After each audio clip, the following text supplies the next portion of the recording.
Yeah, for correcting the stock numbers in Riyalo, first I am checking the product. Okay, now you can see general cover. Here it's showing 125 pieces. Okay, so if you want to adjust the stock section, or if you want to correct the stock section, go to transaction, select the production and stock adjustment. Here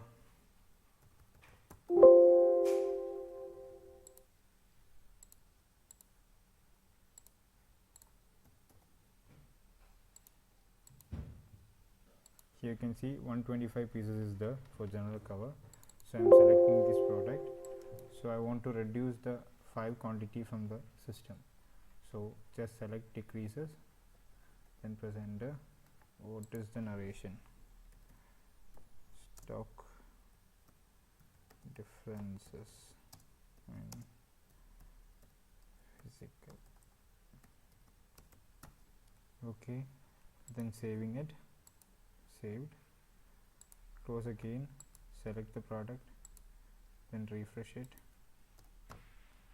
You can see here the quantity is changed 125 to 120.